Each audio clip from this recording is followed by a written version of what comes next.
Indifference curve का concept पढ़ लिया, अब हम बजट लाइन का कंसेप्ट पढ़ेंगे। इंडिफरेंस कर्व में दो कमोडिटीज के वो कॉम्बिनेशंस थे जो कंज्यूमर को इक्वल सेटिस्फेक्शन देते थे। उसमें हमने कंज्यूमर के सेटिस्फेक्शन की बात की। पूरे कंसेप्ट में, पूरी एक्सप्लेनेशन में हमने कहीं भी कंज्यूमर से ये नहीं पूछा कि ये जो अलग अलग कॉम्बिनेशंस उसने बनाए हैं, ये कौन सा कॉम्बिनेशन कितने प्राइस में आ रहा है। हमने बजट की बात नहीं की, क्योंकि वहां पर IC talks about only the level of satisfaction. Indifference curve concept को स्केल ऑफ प्रेफरेंस भी बोला जाता है, इंडिफरेंस कर्व्स को स्केल ऑफ प्रेफरेंस भी बोला जाता है। तो वहां हमने एक लिस्ट बनवा ली, kind of set of ICs बनवा लिया, उसके सेट ऑफ सेटिस्फेक्शन लेवल्स को हमने बनवा लिया, शेड्यूल में भी डायग्राम में भी। ये वो कॉम्बिनेशन थे जो consumer was willing to purchase, which were giving equal satisfaction to the consumer. अब हम वो कॉम्बिनेशंस बनाएंगे या हम सेटिस्फेक्शन की बात नहीं करेंगे, हम नहीं पूछेंगे कंज्यूमर से कि उसको सेटिस्फेक्शन किस कॉम्बिनेशन में ज्यादा मिल रहा है, किस में कम मिल रहा है।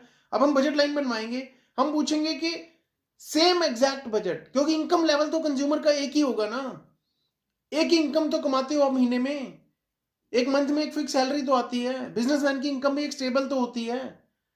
तो उस एक फिक्स इनकम में आप क्या क्या खरीद सकते हो, दो कमोडिटीज के कॉम्बिनेशंस, और दो कमोडिटीज के उन कॉम्बिनेशंस को जो कंज्यूमर अपनी गिवन फिक्स इनकम में खरीद सकता है, उन कॉम्बिनेशंस को दिखाने वाला कर्व होता है बजट लाइन। बजट लाइन उन दो कमोडिटीज के उन सारे कॉम्बिनेशंस को दिखाती है, दो कमोडिटीज के उन सारे कॉम्बिनेशंस को दिखाती है जो कंज्यूमर गिवन इनकम में खरीद सकता है, अपने एक गिवन अमाउंट को सारा स्पेंड करके। एक्स को इतना, वाई को इतना, एक्स को इतना, वाई को इतना, एक्स को इतना, वाई को इतना। हम इसका शेड्यूल बनाएंगे, हम इसका डायग्राम बनाएंगे। तो बजट लाइन कैसे बनेगी? Assuming consumer is having 100 rupees, consumer के पास 100 रुपए है, उसको एक्स कमोडिटी खरीदनी है और वाई कमोडिटी खरीदनी है। अब अगर उसे एक्स और वाई खरीदनी है तो हमने एज्यूम किया कि एक्स का प्राइस 20 रुपीज है और वाई का प्राइस 10 रुपीज पर यूनिट है। ये एक्स और वाई का प्राइस है। तो हम अलग अलग कॉम्बिनेशंस बनाएंगे। ये पहला कॉम्बिनेशन बनेगा जो कंज्यूमर खरीद सकता है पूरे 100 रुपीज स्पेंड करके। अगर वो एक्स को बिल्कुल नहीं खरीदता, तो एक्स के ऊपर कोई भी पैसे उसने नहीं खर्चे, तो वाई का प्राइस 10 रुपीज पर यूनिट है और वो 100 रुपीज वाई पर खर्च रहा है। अगर वो वाई पे खर्च रहा है तो 10 रुपीज के अकॉर्डिंग 100 रुपीज में 10 यूनिट आएंगी। इस अमाउंट को 10 से डिवाइड कर दो तो 10 यूनिट वो खरीद पाएगा। बी कॉम्बिनेशन में उसने डिसाइड किया कि हम 1x को लेंगे, तो 20 रुपए 20 रुपीज हम x पे खर्च देंगे, एक यूनिट खरीदेंगे तो 20 रुपए खर्च होंगे। उसने एक यूनिट खरीदी और उसके पास बचे 80 रुपीज यहां खर्चने के लिए। 80 रुपीज में 10 रुपीज के अकॉर्डिंग 8 यूनिट आएंगी। अगर 10 रुपए की एक यूनिट है और 80 रुपीज आप खर्च रहे हो तो 8 यूनिट खरीद पाओगे। देन उसने सोचा कि x के ऊपर 40 रुपीज खर्च के 2 यूनिट्स खरीदते हैं। अगर वो इस कॉम्बिनेशन को प्रेफर करता है कि एक्स की 2 यूनिट खरीदते हैं, तो 2 यूनिट से 40 रुपीज खर्च होंगे। 20 रुपए की एक यूनिट है, 2 यूनिट खरीदेगा, 40 रुपए खर्च होंगे। यहां बचेंगे 60 रुपए, क्योंकि 100 टोटल थे। तो 60 रुपए में 10 रुपए के अकॉर्डिंग 6 यूनिट्स आएंगी। फिर वो अगर इसकी 3 यूनिट्स डिसाइड करता है तो 60 रुपीज खर्च होंगे, 40 रुपीज यहां बचेंगे। 40 में 10 के अकॉर्डिंग 4 यूनिट्स वो खरीद सकता है। ई कॉम्बिनेशन में ई में होगा ये कि वो इसकी 4 यूनिट्स खरीदेगा तो 80 रुपीज खर्च होंगे, इसकी 2 यूनिट्स खरीद पाएगा क्योंकि 10 रुपीज के अकॉर्डिंग 2 यूनिट आएंगी। और एफ कॉम्बिनेशन में अगर वो 5 यूनिट एक्स की खरीद लेता है तो 20 रुपए की एक यूनिट है, 5 यूनिट खरीदेगा, 100 रुपए खर्च हो जाएंगे। तो यहां खर्चने के लिए कुछ नहीं बचेगा, तो वाई को वो 0 खरीद पाएगा। अगर वो एक्स को 0 खरीदता है तो वाई को 10 खरीद सकता है एक्स 0 के साथ। x1 के साथ वो y को 8 खरीद सकता है, x2 के साथ वो y को 6 खरीद सकता है, 3 and 4, 4 and 2, 5 and 0। अगर वो y को 0 खरीदना है तो सारे पैसे x पे खर्च के वो x की 5 यूनिट खरीद सकता है। ये सारे वो कॉम्बिनेशंस हैं जिन सारे कॉम्बिनेशंस पर बराबर पैसे खर्च होंगे। आप कोई भी कॉम्बिनेशन खरीद लो, 100 रुपए ही खर्च हो रहे होंगे। तो इन सारे कॉम्बिनेशंस, वो कॉम्बिनेशंस जो कंज्यूमर बराबर इनकम स्पेंड करके खरीद सकता है, उन सारे कॉम्बिनेशंस को दिखाने वाला कर्व होती है बजट लाइन। और इंडिफरेंस कर्व एक कर्व था। तो उसका स्लोप हर पॉइंट पर अलग होता है, तो उसका हर पॉइंट हमें चाहिए। लेकिन ये स्ट्रेट लाइन है, स्ट्रेट लाइन क्यों है ये मैं बताऊंगा, लेकिन स्ट्रेट लाइन बनाने के लिए 2 ही पॉइंट चाहिए, तो बजट लाइन 2 पॉइंट से बन जाएगी। तो the curve will be like this, यहां बनाएंगे हम एक्स कमोडिटी और यहां हम लिखेंगे वाई कमोडिटी। तो हमें 2 ही पॉइंट चाहिए, एक्स को लेवल करेंगे 1 2 3 4 5 से 1 2 3 4 5 और y को हमें लेना 10 तक, तो से 2 4 6 8 10। और अगर हम एक पॉइंट है हमारा 0 10 x0 y 10, ये पॉइंट है, दिस इज द पॉइंट, और y 5 x0 sorry x5 y0 x5 y0, तो x5 y0 इज दिस। अगर हम 2 पॉइंट्स को स्ट्रेट लाइन में ज्वाइन कर दें तो भी बजट लाइन बन जाएगी, क्योंकि बजट लाइन का स्लोप कांस्टेंट होता है, इसलिए आप एक लाइन बनाने के लिए 2 points are enough. This is the curve, it is named as a curve but it is a line, straight line curve होता है, तो we call it a curve but it can be straight line curve. तो budget line एक वो curve है जिसके सारे points आपको वो कॉम्बिनेशंस दिखाएंगे जो कंज्यूमर अपनी सारी इनकम को स्पेंड करके खरीद सकता है। कंज्यूमर 100 रुपए खर्च करके इनमें से कोई भी कॉम्बिनेशन खरीद सकता है। ये है बजट लाइन का डायग्राम, ये है बजट लाइन के शेड्यूल। और बजट लाइन की डेफिनेशन में आईसी की डेफिनेशन क्या थी, इंडिफरेंस कर्व की डेफिनेशन थी, indifference curve shows all those combinations of to commodities which gives the consumer equal satisfaction. Budget line की डेफिनेशन ये है कि budget line is a curve which shows all the combinations of two commodities which a consumer can purchase by spending all his income. अपनी income के सारी money को वो खर्च करके जो कॉम्बिनेशंस वो 2 गुड्स के खरीद सकता है, उनको दिखाने वाला कर्व होता है बजट लाइन। ये बजट लाइन का कर्व है, और ये से 0 10 ये ए पॉइंट था, से अनदर पॉइंट बी, से सी डी ई और एफ, इन सारे पॉइंट्स को कंज्यूमर खरीद सकता है, इन सब पे कंज्यूमर के 100 रुपीज ही खर्च होंगे।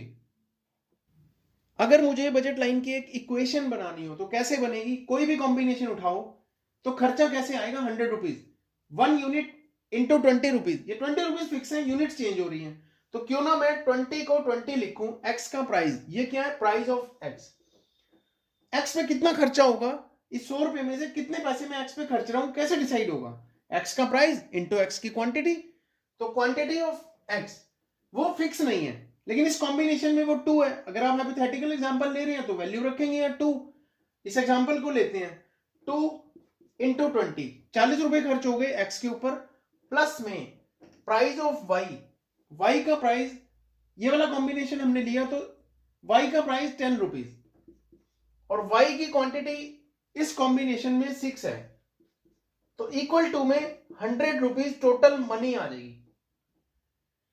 2 इंटू 20 40 रुपीज खर्च हो गए, और 6 इंटू 10 60 रुपीज खर्च हो गए, 100 रुपीज टोटल मनी आ गई। तो स्टैंडर्ड इक्वेशन बजट लाइन की बनी कि प्राइस ऑफ एक्स को क्वांटिटी ऑफ एक्स से मल्टीप्लाई कर दो तो एक्स पे होने वाला खर्चा आ जाएगा, प्राइस ऑफ वाई को क्वांटिटी ऑफ वाई से मल्टीप्लाई कर दो तो वाई पे होने वाला खर्चा आ जाएगा, और टोटल मनी आएगी इक्वल टू में, जिसमें से अगर हमें केस दिया जाएगा तो हमें ये मनी फिक्स दी जाएगी और एक्स और वाई का प्राइस दिया जाएगा, तो ये डिफरेंट कॉम्बिनेशन हम निकालेंगे कि वो एक्स को कितना ले सकता है और वाई को कितना, मतलब Q X and Q Y will be changing, Q X और क्यू वाई चेंज हो रहे होंगे but P X P Y constant होगा। इसका मैं आपको एक एग्जांपल दिखाता हूं कि बजट लाइन की इक्वेशन क्या बनेगी अगर प्राइस ऑफ एक्स है, एक्स का प्राइस है 6 रुपीज, वाई का प्राइस है 10 रुपीज, और टोटल मनी है कंज्यूमर के पास से 1200 रुपीज। तो इस बजट लाइन की इक्वेशन क्या बनेगी, इसकी इक्वेशन बनेगी P X 6 into Q X, तो 6 Q X plus 10 Q Y equal to 1200, जिसमें हम क्यू एक्स और क्यू वाई की वैल्यू यहां अलग अलग निकालेंगे। ये एक लीनियर इक्वेशन बन गई जो हम जूनियर क्लासेस के मैथ्स में सॉल्व करते हैं। लीनियर इक्वेशन के सॉल्यूशंस तो आपने निकाले होंगे, तो इसको हम सिंपल एक्स भी लिख सकते हैं, 6x plus 10y equal to 1200। ये बजट लाइन की इक्वेशन बन गई। पी एक्स जो फिक्स होगा, एक्स की क्वांटिटी है ये, जो वेरिएबल होगी, पी वाई प्राइस वाई का और वाई की क्वांटिटी, और एम, ये बजट लाइन की एक इक्वेशन बन गई। इसमें आप एक्स और वाई की वैल्यू निकालेंगे। इस इक्वेशन की बजट लाइन कर्व बनाने के लिए बहुत इजी है। आप एक बार एक्स को 0 रख दो और वाई की वैल्यू निकाल लो। अगर हम एक्स को 0 रखें तो 6 into 0 plus 10 Y equal to 1200। ये 6 इंटू 0 0 हो जाएगा, तो 10 वाई आ जाएगा 1200। तो यहां से 10 वाई इक्वल टू 1200, तो वाई आ जाएगा 120। मतलब हमारे पास पहला कॉम्बिनेशन आएगा, we will have the first combination, first bundle x0 y120, ये ए बंडल आ जाएगा। देन यू पुट, इसी इक्वेशन में, ये इक्वेशन बनाई थी हमने, इसमें आप y को 0 रख दो, इसमें आप y को 0 रख दो, तो व्हाट हैपन्स कि यहां से इंप्लाई किया मैंने 6 into X plus 10 into 0 equal to 1200, तो ये बनेगा x इक्वल टू 1200 अपॉन 6 200। तो सेकेंड बंडल आएगा जहां पर x 200 आ रहा है और y 0 है, and we need 2 bundles only to make a budget line. ये बजट लाइन ऐसे बनेगी जहां पर x 0 है, y 120 है, और x 200 है, y 0 है। तो इसका ग्राफ बनाते हैं, कैसे बनेगा। इसका ग्राफ बनेगा इस तरह से, यहां पर x कमोडिटी होगी, यहां y कमोडिटी होगी, और सीधा हमें इंटरसेप्ट बना देना है। x 200 है, y 0 है, तो x 200, ये x 200 है, y 0 है, यहां आ गया इंटरसेप्ट, और ये y 120 है, x 0 है, यहां पर x 0 y 120 है। तो इन पॉइंट्स को मिला देंगे, बजट लाइन बन जाएगी। We need 2 points only to make a budget line.